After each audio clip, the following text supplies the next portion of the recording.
All right, I can't believe I actually have to do a video on this, but such is the time we live in today, so let's talk open marriages. This term first introduced in 1972 by George and Nena Oneill in their book called Open Marriages, and now we see it all over the place. TV shows like Sister Wives try to warm us to the idea of polygamy. We have celebrities like Will and Jada Smith who are trying to convince us that their open marriage is an amazing arrangement that's working out for the two of them. So in this video, I want to talk about Will and Jada's situation and open marriages in general. I have a few thoughts on it. That's today on Relation Shots. Welcome to Relation Shots. If this is your first time hanging out with us, welcome to the place to get practical relationship advice that actually works in your relationship. If you've not already done so, go ahead and click the subscribe button and the bell notification so you don't miss upcoming videos. If you want a free guide to intimacy, you'll see the link in the description area below. If there's any way we can help you in your relationships, whether it's our marriage membership, whether it's an upcoming class, books, blogs, anything we can do to help you strengthen your relationship, we'd love to do that. Check out some of the description area below, some of the offerings for you on that. So let's talk open marriages. Because we live in a world now where I think people have either experienced divorce or seen it with their parents. People are struggling to keep their relationships together. A lot of people are struggling in the dating game in general. I think this idea of open marriages actually makes people go, maybe we should try something new. So in this video, I want to talk a little bit about how we got here, what it's all about, and maybe give you some thoughts around open marriage. But part of the problem in having this conversation at all, period, is we live in a time now where we are driven by principles like you live your own truth, follow your heart, you do you. And it's now put us in a position where nobody's really allowed any longer to say whether something is right or wrong or healthy or unhealthy, because whatever is right in everybody's eyes is right in everybody's eyes, while at the same time failing to recognize that that mentality is what allows people to have sex with non-consensual animals and pedophiles to sexually abuse children. But we want to say, you know what? It's okay, do you. The reality is, oftentimes, our desires, our heart, our passions, the things we want to do may not be healthy. They may be toxic, dysfunctional, abusive, and even harmful to ourselves and to others. So I think we've got to put the brakes a little bit on this whole mentality as we talk about this concept of open marriages. So recently, let's pivot. I don't want to run down that rabbit trail today. That's not the point of the video. I just wanted to present that as, listen, hey, follow our hearts and follow our desires does not always lead to a healthy place. I think we can agree on that. Let's talk Will and Jada real quick. So Will recently in a GQ magazine interview acknowledged what we've all known for a long time, that he and Jada have an open marriage. He talked about it in the interview. He said, Jada didn't grow up with a traditional relationships in her family, so she didn't like the idea of traditional marriage. They tried it anyway. They were miserable for a lot of years. They've now gotten to a place where they said, we want to give each other freedom to find our own way. And Will describes their relationship now, where they've given each other freedom to go find their own way, as the highest definition of love. That's what he has described their relationship as. But if you happen to watch their Red Table conversation a little while back on Jada's, quote, entanglement with rapper August Alsina, you can see that this arrangement still causes a lot of pain, certainly on Will's face in that interview, and certainly in Jada's life as well. She's talked multiple times about pain relationally in her life growing up, past relationships.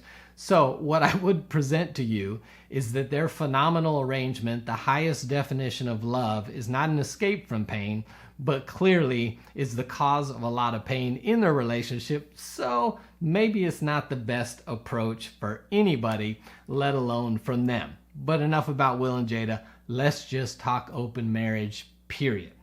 So I want to talk to two groups of people. First, we're going to talk to people who are Christians, people of faith, and this is only going to take about 40 seconds. So if you're not a person of faith, count to like 40, and then I'll be right back to you. Then we're going to talk about just open marriages in general. So first, if you are a Christian, the biblical explanation of marriage is the same from cover to cover.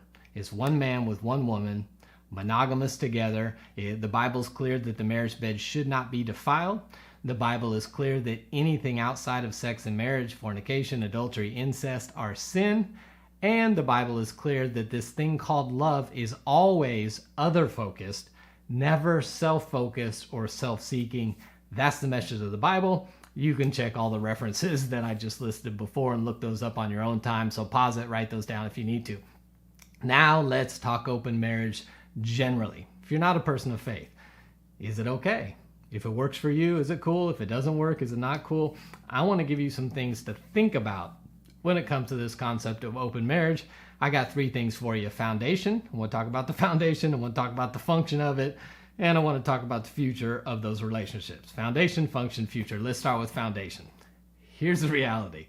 The foundation of an open marriage is one person saying to the other person, and maybe to them saying to each other, you are not enough and never will be enough for me in this relationship, so I need the freedom to go outside of it. Now, how many of you would love that in your vows? You are not enough, and I'm partially committing to you, and I'm committing to not be restrained or restricted by you in this relationship with anything I may want to pursue in the future. I'm not fully committing to you. It's a partial commitment till death do us part. How many would love those vows? Because you can write your own vows. So, if that's what you like, go ahead and sign up for that. But the reality is that the strength and health of a structure is only as good as its foundation. And an open marriage starts with a foundation that says, you are not enough, and I'm not going to be restrained by this relationship. So I need freedom to do whatever I want, whenever I want, because my passions, my desires, and my happiness is my primary focus in life. That's the foundation. So you tell me how on that foundation you can build the kind of relationship where you're going to have trust and intimacy and vulnerability and transparency. You've already told me I'm not enough, so why would I give all of myself into a relationship with somebody else who has already communicated to me I will never be enough for them? When you have a faulty foundation, I think it's impossible to have a strong, healthy marriage. So I think foundationally, open marriage has already put you in a position where you cannot have a healthy marriage relationship. Number 2, let's talk about function. How does this relationship function? How does it work? What are the expectations? Can I have any expectations? Are there any boundaries or rules to our relationship? What does this look like? Now, if you study open marriages, you see that a lot do have rules around how they have sex with people outside the marriage.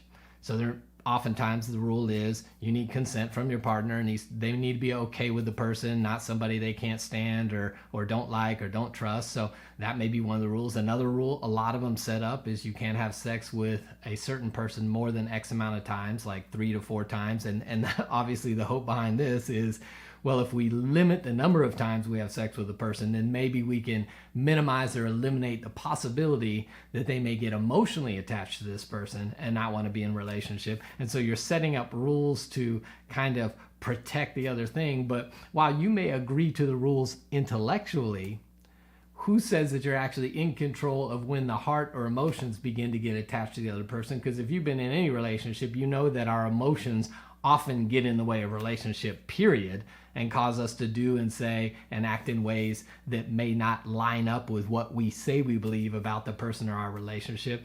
So these rules are all set up to try to guard us with the assumption that we can actually control whether or not we get attached to another person. So there are some that set up rules, and the rules are designed to protect it.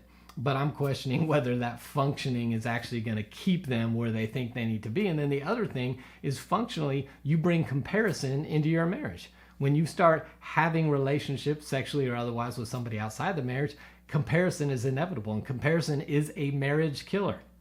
Because when you compare, it is impossible to compare apples and apples. So when you're comparing your marriage to an outside relationship, it's always apples to oranges. That's why no marriage can compare to an affair. The affair is taking all the good parts of relationship, out of the marriage and saying, this is all we have to deal with. No marriage, no matter how healthy, can compare with an affair, because it's only the newness, the excitement, the fun part, the sharing feelings and having sex, without all the parenting, the paying the bills, the resolving conflict, all the other stuff in relationship. So you invite functionally comparison into your relationship, but you're never comparing apples and apples. So your current relationship will never measure up to the newness and excitement of these other relationships that you have all along the way. So functionally, we're assuming that we're going to follow these rules. And here's the other thing. We already said foundationally, the foundation of an open marriage is I need to pursue my desires and what I want to do. So even if we set up rules, if at some point those rules hinder me from pursuing my desires and the things I want to do, what's my motivation to follow the rules and submit to the rules and think of you first before myself in order to maintain this relationship? Because we already determined that the foundation was, it is about me. So you're telling me that the person couldn't commit to you with a closed monogamous marriage, but at some point, if the rules you agree to together hinder them from pursuing their own desires, at that point, they're going to commit to be restrained by it. You've already determined I'm not going to be restrained by the relationship. So if I don't like the rules, at some point, I'm going to step over the rules, which is going to cause problems in the relationship anyway. So functionally, there is no way to functionally, in a healthy way, pull off an open marriage. So foundationally, you're starting from a bad place. Functionally, I don't think it works. And then let's talk about the future. Part of what keeps couples moving in the same direction together is a shared future, a shared vision. We're going to the same place. We have a vision for our family or for our kids or for our relationship. We are trying to build something. We have a vision of where we want to go.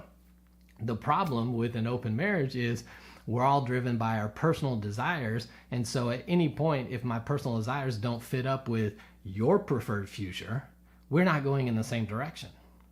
And it's hard for two people to walk together unless they're headed in the same direction. You got competing visions, competing values. Now you're competing for resources and energy and all kinds of things.